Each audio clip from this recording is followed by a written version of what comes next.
ಅಭಿಜ್ಞಾ ಅವರ beauty secret ಏನು ಅಂತ? ನಾವು ಮನುಷ್ಯರು ಏಜ್ ಆಗೇ ಆಗುತ್ತೆ. ನೀ ಎಂಥ ಕ್ರೀಮ್ ಹಾಕೊಂಡು ತಿಕ್ಕೊಂಡ್ರು ಮುಖನ ವಯಸ್ ಆಗ್ಲೇಬೇಕು. ಶೋಗಳು ತಕ್ಕಂಗೆ, ಸೀರಿಯಲ್ ತಕ್ಕಂಗೆ, ಆ ಪಾತ್ರಗಳು ತಕ್ಕಂಗೆ ನಾವು ಮೇಕಪ್ ಮಾಡ್ಕೊಳ್ಳೇಬೇಕಾಗುತ್ತೆ. ಒಂದು ಫೇಸ್ ವಾಶ್, ಒಂದು ಮಾಯಿಶ್ಚರೈಸರ್, ಸನ್ಸ್ಕ್ರೀನ್ ಇಂಪಾರ್ಟೆಂಟ್. ಪಾರ್ಲರ್ಸ್ಗೆಲ್ಲ ಹೋಗೋದೇ ಇಲ್ಲ. ಫೇಶಿಯಲ್ ಮಾಡಿಸ್ಬಿಟ್ಟಿದ್ರು. ಅವಾಗ ನನಗೆ ಪಿಂಪಲ್ಸ್ ಸ್ಟಾರ್ಟ್ ಆಗಿದ್ದು. ಇಟ್ ಆಲ್ಮೋಸ್ಟ್ 2 years ಪಿಂಪಲ್ಸ್ ಹೋಗಕ್ಕೆ. ಕೆಲವು ನಟಿಯರೆಲ್ಲನೂ ಬೋಟಾಕ್ಸ್ ಆಗಿರ್ಬೋದು, wait reduction surgeries, plastic surgeries ಎಲ್ಲ ಹೋಗ್ತಿರ್ತಾರೆ. ಎಷ್ಟು ನ್ಯಾಚುರಲ್ ಆಗಿರ್ತೀವೋ ಅಷ್ಟು ಚಂದ ಸರ್.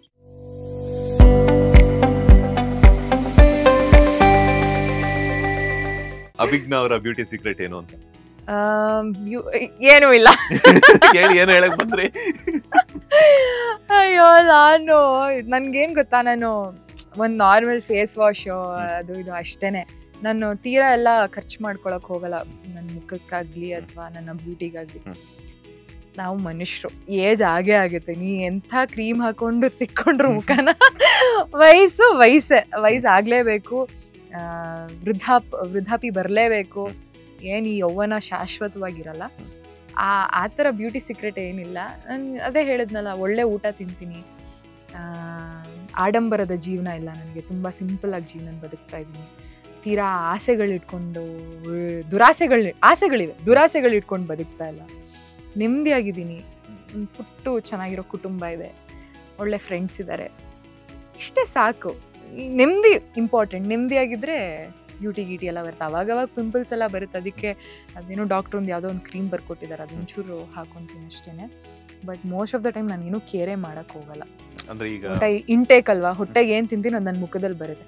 ನಾನು ಅದಕ್ಕಿಂತ ಜಾಸ್ತಿ ಮನ್ಸನ್ನ ಶುದ್ಧವಾಗಿ ಇಟ್ಕೊಂಡಿದ್ದೀನಿ ನಾನು.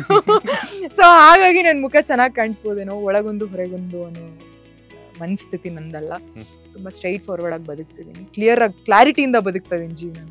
ನಟಿ ಆದ್ಮೇಲೆ ಮೇಕಪ್ ಅಂತ ಮಾಡ್ಕೋಬೇಕಾಗುತ್ತೆ. ಗಂಟೆಗಟ್ಟಲೆ ಶೂಟಿಂಗ್ ಇರುತ್ತೆ, ಔಟ್ಡೋರ್ ಇಂಡೋರ್ ಶೂಟ್ಸ್ ಎಲ್ಲ ಇರುತ್ತೆ. ಸೊ ಮೇಕಪ್ ಗಿಂತ ಮುಂಚೆ ನಮ್ಮ ಸ್ಕಿನ್, ಅಂದ್ರೆ ಎಷ್ಟೇ ನಾವು ಚೆನ್ನಾಗಿ ತಿಂದ್ರು ಕೂಡ ಆ ಶೋಗಳು ತಕ್ಕಂಗೆ, ಸೀರಿಯಲ್ ತಕ್ಕಂಗೆ, ಆ ಪಾತ್ರಗಳು ತಕ್ಕಂಗೆ ನಾವು ಮೇಕಪ್ ಮಾಡ್ಕೊಳ್ಳೇಬೇಕಾಗುತ್ತೆ. ಅಂತ ಟೈಮಲ್ಲಿ ನಿಮ್ಮ ಸ್ಕಿನ್ ರೂಟೀನ್ ಆಗಿ ಹೆಂಗಿರುತ್ತೆ? ಎಲ್ಲ ಮೇಕಪ್ ನಾನೇ ಮಾಡ್ಕೊಳ್ಳೋದು. ಸೊ ನನಗೆ ತೀರಾ ನಾನು ಮೇಕಪ್ ಹಚ್ಕೊಳಕ್ ಹೋಗಲ್ಲ. ತುಂಬಾ ಮಿನಿಮಲಿಸ್ಟಿಕ್ ಆಗಿ ಇಟ್ಕೊಂತೀನಿ. ಅದಕ್ಕಿಂತ ಮುಂಚೆ ಒಂದು ಫೇಸ್ ವಾಶ್, ಒಂದು ಮಾಯಿಶ್ಚರೈಸರ್, ಸನ್ಸ್ಕ್ರೀನ್ ಇಂಪಾರ್ಟೆಂಟು. ಬಿಕಾಸ್ ತುಂಬ ಲೈಟಿಗೆ ಎಕ್ಸ್ಪೋಸ್ ಆಗಿರ್ತೀವಿ ನಮ್ಮ ಮುಖ. ಆ್ಯಂಡ್ ಏನೇ ಪಿಂಪಲ್ಸ್ ಆಗಿರಲಿ ಅಥವಾ ಡಾರ್ಕ್ ಸ್ಪಾಟ್ಸ್ ಆಗಿರಲಿ, ಲೈಟ್ ಬಿದ್ದಾಗ ಇನ್ನೂ ಅದು ಜಾಸ್ತಿ ಡಾರ್ಕ್ ಆಗಿಬಿಡುತ್ತೆ. ಸೊ ಹಾಗಾಗಿ ಒಂದು ಸನ್ಸ್ಕ್ರೀನು, ಒಂದು ಮಾಯಿಶ್ಚರೈಸರು ಆ್ಯಂಡ್ ಮೇಕಪ್ ಪ್ರಾಡಕ್ಟ್ಸ್ಗಳೇನಿದೆ ಅದೆಲ್ಲ ಹಾಕ್ಕೊಳ್ಳೋದು ಅಷ್ಟೇ. ಇದು. ಆ್ಯಂಡ್ ಆಫ್ಟರ್ ರೂಟೀನ್ ಏನಿದೆ ಅಂದರೆ, ಕೊಬ್ಬರಿ ಎಣ್ಣೆಯಲ್ಲಿ ಮೇಕಪ್ ಕ್ಲೀನಾಗಿ ನಾನು ವಾಶ್ ಔಟ್ ಮಾಡ್ಕೊತೀನಿ. ಮೇಕಪ್ ಹಾಕೊಂಡು ಮಲಗೋದು ಅಥವಾ ಮೇಕಪ್ ಡೈರೆಕ್ಟಾಗಿ ಫೇಸ್ ವಾಶ್ ಮಾಡೋದು, ಡಬಲ್ ಕ್ಲೆನ್ಸಿಂಗ್ ಅಂತ ಹೇಳ್ತಾರೆ. ಫಸ್ಟು ಕೊಬ್ಬರಿ ಎಣ್ಣೆಲಿ ಕ್ಲೀನಾಗಿ ಮುಖದಲ್ಲಿರುವಂಥ ಮೇಕಪ್ ತೆಗೆದು ಆಮೇಲೆ ಮುಖ ಫೇಸ್ ವಾಶ್ ಮಾಡಬೇಕು. ಆಮೇಲೆ ಸೇಮ್ ಒಂಚೂರು ಮಾಯಿಶ್ಚರೈಸರ್ ಹಚ್ಕೊಳ್ಳೋದು. And I think coconut oil is the best moisturiser ನನ್ನ ಪ್ರಕಾರ. ರಾತ್ರಿ ಎಷ್ಟೊಂದು ಸತಿ ನಾನು ಕೊಬ್ಬರಿ ಎಣ್ಣೆ ಹಚ್ಕೊಂಡೇ ಮಲಗ್ತೀನಿ, ಮಾಯಿಶ್ಚರೈಸ್ ಆಗುತ್ತೆ ನನ್ನ ಮುಖ ಅಂತ. ಸೊ ನಂದು ಬೇಸಿಕ್ ಆಗಿದೆ. ತೀರಾ ಎಕ್ಸ್ಪೆನ್ಸಿವ್ ಸ್ಕಿನ್ ಕೇರ್ ನಾನು ಇಟ್ಕೊಂಡಿಲ್ಲ. ಮಾಯಿಶ್ಚರೈಸರ್, ಒಂದು ಸನ್ಸ್ಕ್ರೀನ್ ಅಷ್ಟೇ. ಪಾರ್ಲರ್ಸ್ಗೆಲ್ಲ ಹೋಗೋದೇ ಇಲ್ಲ. ಪಾರ್ಲರ್ಸ್ ಅದೇ ಐಬ್ರೋಸು ಅದು ಇತ್ತೀಚೆಗೆ it has become very facial razors ಅಂತೆಲ್ಲ ಬಂದ್ಬಿಟ್ಟಿದೆ. ನಾವೇ ಮನೇಲಿ ಕುತ್ಕೊಂಡು ಅಲ್ಲೂ ದುಡ್ಡು ಉಳಿಸ್ಕೊಬೋದು.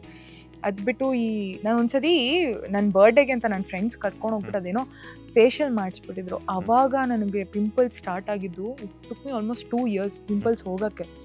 ಸೊ ಹಾಗಾಗಿ ನಾನು ಮಾಡಿಸ್ಕೊಳ್ಳಲ್ಲ. ನಾನು ರೀಸೆಂಟಾಗಿ ಪಾರ್ಲರ್ಗೆ ಹೋಗಿದ್ದು ಅಂದರೆ ಭರ್ಜರಿ ಬ್ಯಾಚುಲರ್ಸ್ ಟೀಮಿಂದ ಕರ್ಕೊಂಡು ಹೋಗಿದ್ರು, ಗ್ರೂಮಿಂಗ್ ಸೆಷನ್ ಅಂತ. ಎಷ್ಟೊಂದು 3 ವರ್ಷ ಆದಮೇಲೆ ಅವತ್ತೇ ಹೋಗಿದ್ದು ಅನಿಸುತ್ತೆ ನಾನು. ಅವ್ರು ನನಗೆ ಹೇರ್ ಕಟ್ ಮಾಡಿಸಿದ್ರು. ಆ್ಯಂಡ್ ಒನ್ಸ್ ನಾನು ಇದೇ ಪ್ರಮೋಷನ್ಗೆ ಅಂತಲೇ ಅದೊಂದು ಹೈಡ್ರಾ ಫೇಶಿಯಲ್ ಪ್ರಮೋಷನ್ ಫ್ರೀಯಾಗಿ ಮಾಡ್ಕೊಡ್ತೀನಿ, ಫ್ರೀಯಾಗಿ ಮಾಡ್ತಾರೆ ಅಂತ ಹೋಗಿದ್ದೆ. ಕ್ಲೀನಾಗಿ ಮುಖನ ಕುಯ್ದುಬಿಟ್ಟು ಕಳಿಸ್ಬಿಟ್ಟಿದ್ರು ಬ್ಲೇಡಲ್ಲಿ. ಅವತ್ತೇ ಲಾಸ್ಟ್. ಯಾವುದೇ ರೀತಿ ಪಾರ್ಲರ್ ಟ್ರೀಟ್ಮೆಂಟ್ಸ್ ಇಲ್ಲ, ಏನು. ಸೊ ಬೇಸಿಕ್ ಟ್ರೈ ಮಾಡ್ತಿರ್ತೀರಾ? ಅವಾಗ ನಮ್ಮಮ್ಮ ಇದು ಕಡಲೆ ಹಿಟ್ಟು, ಮೊಸರು, ಬಾಳೆಹಣ್ಣು ಪೇಸ್ಟ್ ಹಾಕೋದು ಮುಖಕ್ಕೆ. ಆಮೇಲೆ ಚಿಯಾ ಸೀಡ್ಸ್ ಅದೇನೋ ಒಂದ್ಸತಿ ಎಕ್ಸ್ಪೆರಿಮೆಂಟ್ ಮಾಡಿದ್ವಿ ನಾನು ನನ್ನ ಫ್ರೆಂಡ್ಸು. ಚಿಯಾ ಸೀಡ್ಸ್ ಒಂದು ಶೀಟ್ ತಗೊಂಡು ಅದನ್ನ ಮಾಡೋದು, ಈ ಥರದ್ದೆಲ್ಲ ಅವಾಗವಾಗ ಏನಾದರೂ ಮಾಡ್ತಿರ್ತೀನಿ. But most of the time ಸಿಗಲ್ಲ ಸರ್ ಹೋಮ್ ರೆಮಿಡೀಸ್ ಮಾಡೋಕ್ಕೂ. ಬೆಳಿಗ್ಗೆ ಶೂಟಿಂಗ್ ಹೋಗಿ ಮಲಗಿದ್ರೆ ಸಾಕು ಅಂತ ಇರ್ತೀನಿ. ಮನೇಲಿದ್ದಾಗ ಯಾವಾಗಲೂ ಮಾಡ್ತೀನಿ ಅಂತಲ್ಲ, ಅಪರೂಪಕ್ಕೆ ಮಾಡ್ಕೊತೀನಿ ಅಷ್ಟೇ. ಹೇರ್ ಕೇರ್ ಹೆಂಗಿರುತ್ತೆ ಆ್ಯಂಡ್ ಎಷ್ಟು ದಿನಕ್ಕೊಮ್ಮೆ ಆಯಿಲ್ ಅಪ್ಲೈ ಮಾಡ್ತೀರಾ, ಎಣ್ಣೆನ ಅಂತ? ನಾನು ಯಾವಾಗ ಕೂದಲು ತೀರಾ ಆಯಿಲಿ ಆಗಿ ಒಂಥರ ಸ್ಟಿಂಗಿಂಗ್ ಸ್ಮೆಲ್ ಬರುತ್ತಲ್ಲ ಅವಾಗಲೇ ನಾನು ವಾಶ್ ಮಾಡೋಕ್ಕೆ ಹೋಗೋದು. ಅಲ್ಲಿವರೆಗೂ ಇರಲಿ ಬಿಡು ಅಂತ ಬಿಡ್ತೀನಿ. So 3 days 4 days once hair wash, 3 days once hair wash ಮಾಡ್ತೀನಿ.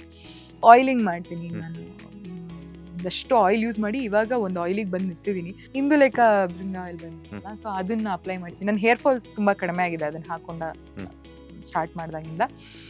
ಆಯಿಲ್ ಅಪ್ಲೈ ಮಾಡಿಬಿಟ್ಟು ನಾನು ಇದನ್ನ ಒಬ್ರು ಆಯುರ್ವೇದಿಕ್ ಡಾಕ್ಟರ್ ಹೇಳಿದ್ದು ನನಗೆ, ಟವೆಲ್ನ ಹೀಟ್ ಮಾಡಬೇಕು, ಬಿಸಿನೀರಲ್ಲಿ ಅದ್ಬಿಟ್ಟು ಆ ಟವೆಲ್ನ ಕ್ಲೀನಾಗಿ ಹಿಂಡಿ ಅದ್ರದ್ದು ಬಿಸಿ ಶಾಖ ಇರುತ್ತಲ್ಲ ಕೂದಲಿಗೆ ವ್ರಾಪ್ ಮಾಡಬೇಕು ಎಣ್ಣೆ ಹಚ್ಕೊಂಡು.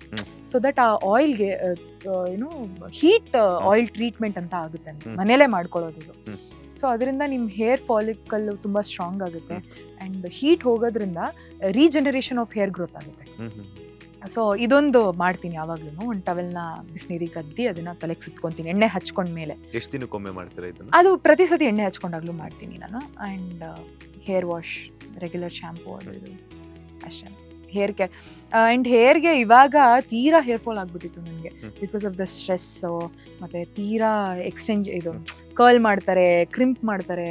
ನಂದು ಗುಂಗುರು ಕೂದಲಿದ್ದು ನೋಡಿ ಇದು ಫುಲ್ ಸ್ಟ್ರೈಟ್ ಆಗಿಬಿಟ್ಟಿದೆ ಬಿಕಾಸ್ ಸ್ಟ್ರೈಟ್ ಮಾಡಿ ಮಾಡಿ ಮಾಡಿ ಮಾಡಿ. ಸೊ ಹಾಗಾಗಿ ಅದಕ್ಕೋಸ್ಕರ ಅಂತ ಇವಾಗ ಇತ್ತೀಚೆಗೆ ಒಂದು ಹೇರ್ ಮಾಸ್ಕ್ ಹಾಕೊಳ್ಳೋಕೆ ಶುರು ಮಾಡಿದ್ದೀನಿ. ನಮ್ಮಮ್ಮ ಯಾವುದೋ ಒಂದು ಸಜೆಸ್ಟ್ ಮಾಡಿದ್ರು, ಸೊ ಅದೊಂದು ಹೇರ್ ಮಾಸ್ಕ್ ಹಾಕೊತೀನಿ. ಅದು ಬಿಟ್ಟರೆ ಮೆಂತ್ಯದು ಪೇಸ್ಟು ಇದನ್ನೆಲ್ಲ ಟ್ರೈ ಮಾಡ್ತೀನಿ ಹೇರ್ ಫಾಲ್ ನಿಲ್ಲಕ್ಕೆ ಅಂತ. ಮೆಂತ್ಯ ಪೇಸ್ಟ್ ಆಗಿರ್ಬೋದು ಅಥವಾ ಮೊಟ್ಟೆ ಹಾಕೊಳ್ಳೋದು ಕೂದಲಿಗೆ, ಈ ಥರ ಎಲ್ಲ ಮನೇಲೆ ಹೋಮ್ ರೆಮಿಡೀಸ್ ಮಾಡ್ತಾ ಇರ್ತೀನಿ. ವರ್ಕೌಟ್ ಎಲ್ಲ ಮಾಡ್ತಿರ್ತೀರಾ? ವರ್ಕೌಟ್ ನಂಗೆ ತುಂಬ ಆಸೆ ಇದೆ ಸರ್. ಮುಂಚೆ ತುಂಬ ಮಾಡ್ತಿದ್ದೆ, ಜಿಮ್ಗೆ ಹೋಗಿ ವರ್ಕೌಟ್ ಮಾಡೋದು. ಇವಾಗ ಟೈಮ್ ಇಲ್ಲ. ಆ್ಯಂಡ್ ಒಂದಿನ ಹೋಗಿ ಮತ್ತಿನ್ನೊಂದು 2 ದಿನ ಹೋಗಿಲ್ಲ ಅಂದರೆ ಒಂದಿನದ್ದೇ ಬಾಡಿ ಪೇನ್ ಕಂಟಿನ್ಯೂ ಆಗಿಬಿಡುತ್ತೆ, ಮತ್ತೆ ಫಸ್ಟಿಂದ ಹೋಗಬೇಕು. ಹಾಗಾಗಿ ಕಟ್ಟಿದ್ದೀನಿ, ಮತ್ತೆ 1 ವರ್ಷದ ಮೆಂಬರ್ಶಿಪ್ ತೊಗೊಂಡಿದ್ದೀನಿ. ಹೋಗಿಲ್ಲ ಇನ್ನು ಒಂದಿನ, 3 ತಿಂಗಳಾಯ್ತು ಮೆಂಬರ್ಶಿಪ್ ತೊಗೊಂಡು. ಸೊ ಹೋಗಬೇಕು. ಒಂದು ಸ್ವಲ್ಪ ದಿನ ಈ ಶೂಟಿಂಗು ಅದು ಇದೆಲ್ಲ ಸ್ವಲ್ಪ ಸೆಟಲ್ ಆಗಲಿ. ಆ್ಯಂಡ್ ನನ್ನ ಕಾಲೇಜ್ ಬೇರೆ ಸ್ಟಾರ್ಟ್ ಆಗುತ್ತೆ. ಸೊ ಹಾಗಾಗಿ ಎಲ್ಲ ತುಂಬ ಇದೆ ಕೆಲಸ. ಅದ್ರ ಮಧ್ಯೆ ಸ್ವಲ್ಪ ಟೈಮ್ ಮಾಡ್ಕೊಂಡು ವರ್ಕೌಟ್ಗೆ ಹೋಗಬೇಕು. ಈಗ ಕೆಲವೊಬ್ಬ ನಟಿಯರೆಲ್ಲನೂ ಬೋಟಾಕ್ಸ್ ಆಗಿರ್ಬೋದು, wait reduction surgeries, plastic surgeries ಎಲ್ಲ ಹೋಗ್ತಿರ್ತಾರೆ, ಪಾತ್ರಕ್ಕೆ ತಕ್ಕಂಗೆಲ್ಲಾನು ಕಾಣಿಸ್ಕೋಬೇಕು ಅಂತ. ಇದ್ರ ಬಗ್ಗೆ ಅಭಿಜ್ಞಾ ಅವರ ಒಂದು ಅಭಿಪ್ರಾಯ? That's there choice. ನಿಮಗೆ ನನ್ನ ತುಟಿ ತುಂಬ ಚಿಕ್ಕದಿದೆ, ನಾನು ಬೋಟಾಕ್ಸ್ ಮಾಡಿಸ್ಕೊಂಡು ನಾನು ಸುಂದರವಾಗಿ ಕಾಣಿಸ್ತೀನಿ ಅಂದರೆ ಇಟ್ಸ್ ಯೋರ್ ವಿಶ್, ಖಂಡಿತವಾಗ್ಲೂ ಮಾಡಿಸ್ಕೊಳ್ಳಿ. ನಮ್ಮ ಪರ್ಸ್ನಲ್ ಆಗಿ ಕೇಳಿದ್ರೆ ನನಗೆ ಅವೆಲ್ಲ ಇಷ್ಟ ಇಲ್ಲ. ಬಿಕಾಸ್ ದೇವ್ರು ಕೊಟ್ಟಿರೋವಂಥ ರೂಪ. ಆ್ಯಂಡ್ ಇದು ನಮ್ಮ ಅಪ್ಪ ಅಮ್ಮನ ರೆಪ್ಲಿಕಾ. ನೀವಾಗಿರ್ಬೋದು, ನಾನಾಗಿರ್ಬೋದು. ನಮ್ಮ ಅಪ್ಪ ಅಮ್ಮನ ಅವರಿಬ್ಬರು ಗುಣ, ಅವರಿಬ್ಬರು ಮುಖ, ಅವರಿಬ್ಬರು ಏನು ಹೇಳ್ತಾರೆ ಫೀಚರ್ಸಿಂದ ನಮ್ಗೆ ಈ ಫೀಚರ್ಸ್ ಬಂದಿರೋದು. ಇದನ್ನು ನನಗೆ ಹಾಳು ಮಾಡ್ಕೊಳಕ್ಕೆ ಇಷ್ಟ ಇಲ್ಲ. ಆ್ಯಂಡ್ ಎಷ್ಟು ನ್ಯಾಚುರಲ್ ಆಗಿರ್ತೀವೋ ಅಷ್ಟು ಚಂದ ಸರ್. ಇವತ್ತು ಬೋಟಾಕ್ಸ್ ಮಾಡಿಸ್ಕೊತೀವಿ ಆ್ಯಂಡ್ ಫ್ಯೂಚರಲ್ಲಿ ಅದ್ರ ಸೈಡ್ ಎಫೆಕ್ಟ್ಸ್ ಖಂಡಿತವಾಗ್ಲೂ ಇದ್ದೇ ಇರುತ್ತೆ. ಯಾಕೆ ಅಷ್ಟು ಆರ್ಟಿಫಿಷಿಯಲ್ ಆಗಿರ್ಬೇಕು? ಬಿ ನ್ಯಾಚುರಲ್ ಆ್ಯಂಡ್ ಇಟ್ಸ್ ಚಂದ. ಅದು ನೀವು ಎಷ್ಟು ನ್ಯಾಚುರಲ್ ಆಗಿ ಕಾಣಿಸ್ಕೊತೀವೋ ವೆರಿ ನೈಸ್, ತುಂಬ ಚೆನ್ನಾಗಿ. ಮೇಕಪ್ ಅಫ್ಕೋರ್ಸ್ ಅಪ್ಲೈ ಮಾಡೋದು ತಪ್ಪೇನಲ್ಲ, ನಾನು ಇದ್ರ ಬಗ್ಗೆ ಹೇಳಲ್ಲ. And botox is their wish. ನನ್ನ ಪ್ರಕಾರ ನನಗಿಷ್ಟ ಇಲ್ಲ, ನಾನು ಮಾಡಿಸ್ಕೊಳ್ಳಲ್ಲ. ಬೇರೆಯವ್ರಿಗೆ ಪಾಪ ಅವ್ರದ್ದು ಇನ್ಸೆಕ್ಯೂರಿಟೀಸ್ ಇರುತ್ತೆ. ಆ್ಯಂಡ್ ಎಷ್ಟೋ ಪ್ಲಾಸ್ಟಿಕ್ ಸರ್ಜರೀಸು ಸ್ವಲ್ಪ ಆಕ್ಸಿಡೆಂಟ್ ಆಗಿ ಮುಖ ಒಂಚೂರು ಆ ಕಡೆ ಈ ಕಡೆ ಆಗಿರೋ ಮುಖ ಸರಿ ಮಾಡ್ಕೊಳ್ಳೋಕೆ ಪ್ಲಾಸ್ಟಿಕ್ ಸರ್ಜರೀಸ್ ಮಾಡ್ತಾರೆ. ಅದೆಲ್ಲ ತುಂಬ ಒಳ್ಳೆಯದೇ ಅಂತೀನಿ. It's definitely left to the women. ಅವ್ರ ಇಚ್ಛೆ ಮಾಡಿಸ್ಕೊಂಡ್ರೆ ಮಾಡಿಸ್ಕೊಳ್ಳಿ, ಬಟ್ ನನಗೆ ಅಷ್ಟು ಇಷ್ಟ ಇಲ್ಲ ಅಷ್ಟೇ. ಲೇಟೆಸ್ಟ್ ಹಾಗೂ ಇಂಟ್ರೆಸ್ಟಿಂಗ್ ಸುದ್ದಿಗಳಿಗಾಗಿ ಬಾಸ್ ಟಿವಿ ಕನ್ನಡ ಚಾನೆಲ್ನ ಸಬ್ಸ್ಕ್ರೈಬ್ ಮಾಡಿ, ಹಾಗೆಯೇ ಬೆಲ್ ಐಕಾನ್ ಪ್ರೆಸ್ ಮಾಡಿ. ಇದರ ಜೊತೆಗೆ ಫೇಸ್ಬುಕ್, ಇನ್ಸ್ಟಾಗ್ರಾಮ್, ಎಕ್ಸ್ನಲ್ಲೂ ಮಿಸ್ ಮಾಡದೆ ಫಾಲೋ ಮಾಡಿ.